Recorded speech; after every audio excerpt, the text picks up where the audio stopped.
Hello dear student, हम start कर रहे हैं आज class 8th science chapter 3 synthetic fibres and plastic. हमने अभी तक के वीडियोस में सिंथेटिक फाइबर्स क्या होते हैं उनके बारे में, different type of synthetic fibres के बारे में देखा था। अगर आपने नहीं देखा हो तो आप हमारे चैनल ब्रजेश बागड़ी पर जाके वो देख सकते हैं। साथ ही साथ यदि आपको हमारे वीडियोस पसंद आ रहे हैं तो हमारे चैनल को लाइक एवं सब्सक्राइब करें, वीडियो को शेयर करें और बेल आइकॉन प्रेस करें ताकि आपको लेटेस्ट वीडियो की अपडेट जो है वो मिलती रहे। आज हम जो स्टार्ट करने जा रहे हैं वो है characteristics of synthetic fibres. Synthetic fibres के क्या कैरेक्टरिस्टिक्स होते हैं, ऐसे कौन से कैरेक्टरिस्टिक्स हैं जिनके कारण वो इतने पॉपुलर हैं या उनका यूज़ इतना वाइडली किया जाता है। Imagine that it is a rainy day, what kind of umbrella would you use and why. मान लीजिए बारिश हो रही है तो आप कैसा अम्ब्रेला या छाता यूज़ करना चाहेंगे। Synthetic fibres possesses unique characteristics which make them popular dress material, they dry up quickly. अब देखो यहाँ पे क्या है, अगर एक कॉटन का अम्ब्रेला दे दिया जाए आपको और एक सिंथेटिक मटेरियल का, तो ऑब्वियस बात है बारिश में आप सिंथेटिक मटेरियल का यूज़ करेंगे। क्योंकि वो क्या है, जल्दी सूख जाते हैं, मतलब वाटर एब्जॉर्ब भी नहीं होता उनके ऊपर, फिर ड्यूरेबल होते हैं, सस्ते होते हैं, है ना, आसानी से अवेलेबल होते हैं और उनको मेंटेन करना आसान होता है ना। नेचुरल फाइबर्स को मेंटेन करना मुश्किल होता है। Perform the following activity then learn by yourself. एक एक्टिविटी बताइए जिसके थ्रू हम खुद देख सकते हैं। देखो यहाँ ये बताया है 2 क्लॉथ पीस लेने हैं सेम साइज़ के, लगभग आधा मीटर के स्क्वायर के, है ना। One of these should be from natural fibres, जो नेचुरल फाइबर्स के बने हो। You can take help of your parents in selecting these pieces. Soak the pieces in different mugs each containing the same amount of water. Take the pieces out of container after 5 minutes and spread them in sun and few. अब देखो आपको क्या करना है, 2 तरह का लेना है, कॉटन क्लॉथ ले लो, एक सिंथेटिक फाइबर ले लो। दोनों को पानी में डालना है, थोड़ी देर रह के और सुखा देना है उनको। आप जब 5-10 मिनट बाद देखेंगे तो आप देखेंगे कि कॉटन क्लॉथ्स में जो वाटर है वो as compare to synthetic material ज़्यादा है ना। मतलब उनकी जो सोकिंग कैपेसिटी होती है वो ज़्यादा होती है और वाटर जो लूजिंग कैपेसिटी होती है वो कम होती है। Do synthetic fibres soak less more water than the natural fabrics, do they take less more time to dry, है ना। वो पानी कम सोखते हैं और जल्दी सूख जाते हैं। What does this activity tell you about the characteristics of synthetic fabrics. ये एक कैरेक्टरिस्टिक्स हो गया, है ना, कि पानी कम सोखते हैं, they soak less water and dry up early. Find out your parents about the durability, cost and maintenance. अब देखिए यदि हम सिंथेटिक फाइबर्स की ड्यूरेबिलिटी की बात करें तो as compare to natural fibre, synthetic fibres की ड्यूरेबिलिटी जो होती है वो ज़्यादा होती है। आप घरों में ही अपने उसमें ही देख लो, अगर आपके पास एक कॉटन शर्ट है और एक सिंथेटिक है तो कॉटन के जो कपड़े हैं वो लंबे समय तक चलते हैं as compare to synthetic material. Cost भी उनकी सस्ती होती है ना, कम होती है। मेंटेनेंस भी उनका ईजी होता है, प्रेस नहीं करना पड़ता है, आसानी से वॉश हो जाते हैं। तो ऐसे बहुत सारे कैरेक्टरिस्टिक्स हैं जो उन्हें इतना पॉपुलर बनाते हैं।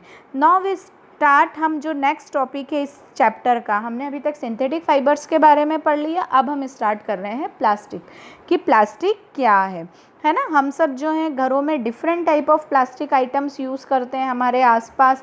हम यदि अपने स्कूल बैग में ही देखें तो काफ़ी सारी चीज़ें जो हैं वो प्लास्टिक की मिल जाएंगी, ठीक है ना। तो प्लास्टिक जो है हम पूरी तरह से समझ लो एक तरह से प्लास्टिक वर्ल्ड में ही रह रहे हैं।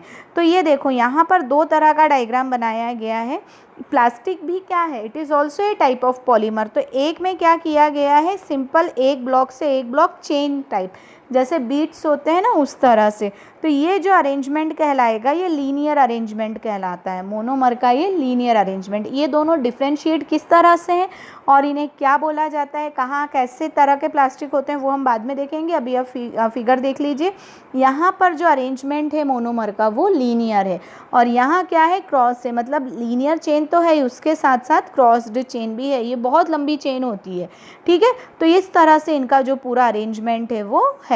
अब यहाँ पर यदि हम देखें तो प्लास्टिक इज़ जो है it is also a polymer like synthetic fibres. ये जो है एक और सिंथेटिक फाइबर्स की तरह ही होता है जो कि मोनोमर यूनिट से मिलकर बनता है। जितने भी प्लास्टिक होते हैं उनमें अरेंजमेंट ऑफ जो यूनिट होता है वो सेम नहीं होता है। अभी हमने देखा है ना, तो यहाँ पर कुछ में क्या होता है, ऐसे सिंपल बस लाइन से ऐसे एक यूनिट से दूसरी यूनिट जुड़ती रहती है, तो ये लीनियर अरेंजमेंट हो गया। और कुछ में इनके नीचे हमको और ब्लॉक्स दिख जाएंगे, ये आपस में और क्रॉस होते जाते हैं, तो ये जो होता है ये क्या होता है, क्रॉस लिंक्ड अरेंजमेंट हो गया, है ना।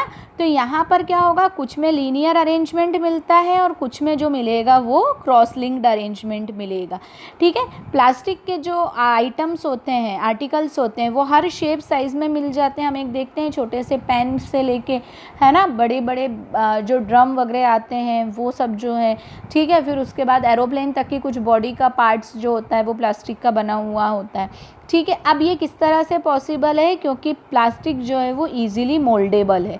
मोल्डेबल मतलब कि हम उसे डिफरेंट साइज़ में ले सकते हैं, अलग अलग साइज़ में मिल सकता है, ठीक है। प्लास्टिक को रिसाइकल किया जा सकता है, मतलब वापस उससे पिघलाया जाके रिमोल्ड किया जा सकता है, रीयूज्ड और कलर्ड अलग अलग कलर में मेल्ट करके किया जा सकता है। इसे शीट्स में भी बनाया जा सकता है, इसे वायर में भी कन्वर्ट किया जा सकता है। इसीलिए इतनी सारी वैरायटी होने के कारण प्लास्टिक का जो यूज़ है वो बहुत ही लार्ज स्केल पे होता है, ठीक है। अब ये जो है polythene it is also type of plastic. तो पॉलीथीन जो है वहाँ पर क्या है, पॉली प्लस एथीन जो एक कंपाउंड है उसकी पॉलीमर यूनिट्स है, मतलब नंबर ऑफ एथीन जो होता है वो CH2 होता है, CH2 डैश CO2, तो CH2 सॉरी, तो ये CH2 की लंबी चेन जो है वो जुड़ती जाती है और ये किसका फॉर्मेशन कर लेती है, पॉलीथीन का, ठीक है ना। जो हम घरों में नॉर्मली यूज़ करते हैं ना पॉलीथीन बैग्स, वो ये है। अब यहाँ पर क्या है, now try to bend a piece of plastic yourself, can all the plastic articles bend easily. अपने घर में देखो काफ़ी सारी चीज़ें प्लास्टिक की होंगी, ऐसे तोड़ना नहीं है बट ट्राई थोड़ा सा देखना है। तो क्या सारी प्लास्टिक की चीज़ें आसानी से आप बेंड कर पाते हैं, नहीं, कुछ चीज़ें हम बिल्कुल भी नहीं कर पाते। हम घरों में कुछ ऐसी प्लास्टिक भी यूज़ करते हैं माइक्रोवेव वगैरह में जो कि मेल्ट नहीं होती, मतलब हीट देने के बाद भी नहीं होती हैं, है ना।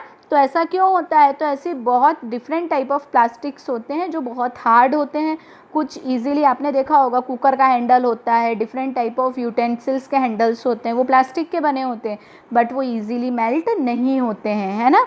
और जो नॉर्मली प्लास्टिक होता है वो आसानी से टूट जाता है, वो टूटता भी नहीं है, ठीक है। तो ये जो है ये डिफरेंट तरह के प्लास्टिक होते हैं। तो यहाँ पर जो प्लास्टिक है वो मेनली दो तरह के होते हैं, एक होता है थर्मोप्लास्टिक और दूसरा होता है थर्मोसेटिंग प्लास्टिक। अब थर्मोप्लास्टिक क्या होता है, थर्मोसेटिंग प्लास्टिक क्या होता है, ये देखें। Such plastic which gets deform easily on heating and can be bent easily are known as the thermoplastic. हम जिस प्लास्टिक को आसानी से बेंड कर सकते हैं, मोल्ड कर, मतलब हीट करने पर जो पिघल जाए, वो जो प्लास्टिक है, जैसे पेन के कैप को आप हीट करोगे तो वो मेल्ट हो जाएगा, तो वो जो प्लास्टिक है वो थर्मोप्लास्टिक है।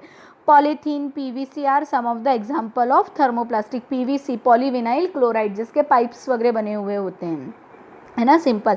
तो ये जो है ये पॉलीथीन, ये अलग अलग काम में, टॉयज़ बनाने में, कॉम्स बनाने में, कंटेनर बनाने में, इनमें ये जो है ये यूज़ होता है। वहीं दूसरी तरफ एक प्लास्टिक ऐसा होता है जो कि अगर एक बार मोल्ड हो जाए, मतलब एक बार हम उसे शेप दे दें, तो फिर क्या है, हम उसका रीयूज्ड नहीं कर सकते या उसे मेल्ट नहीं कर सकते हैं। तो इस तरह का प्लास्टिक जो होता है वो थर्मोसेटिंग प्लास्टिक होता है। थर्मोसेटिंग प्लास्टिक का main example bakelite and melamine है। बेकेलाइट जो है ये क्या है, poor conductor of heat and electricity होता है ना, हीट एंड इलेक्ट्रिसिटी का पुअर कंडक्टर है, ठीक है। तो ये जो है इलेक्ट्रिकल स्विचेस बनाने में, अलग अलग तरह के बर्तनों के हैंडल्स बनाने में होता है, ठीक है। इसके अलावा मेलेमीन जो है वो क्या है, वर्सेटाइल मटेरियल है, मतलब अलग अलग कामों में यूज़ किया जाता है। तो ये फायर को रोक सकता है, हीट को लंबे समय तक जो है टॉलरेट कर सकता है। तो फ्लोर टाइल्स वगैरह जो बनती है, किचन वेयर बनते हैं। फिर ऐसे क्लॉथ्स जो फायर रेजिस्टेंस होते हैं, है ना, मतलब जो फायर फाइटर्स होते हैं उनके लिए जो क्लॉथ बनाए जाते हैं वो इसी मटेरियल से बनाए जाते हैं। तो ये अलग अलग तरह के थर्मोसेटिंग और थर्मोप्लास्टिक्स हैं। तो ये थर्मोप्लास्टिक से बने हुए हैं, ये जो नीचे हैं ये, और ये जो बने हुए हैं ये थर्मोसेटिंग प्लास्टिक से बने हुए हैं। तो ये डिफरेंट तरह के प्लास्टिक्स जो हैं वो यूज़ डिफरेंट टाइप के मटेरियल्स में किए जाते हैं। आज के लिए हम इतना ही देख रहे हैं। अपने नेक्स्ट लेक्चर में हम देखेंगे plastic as material of choice.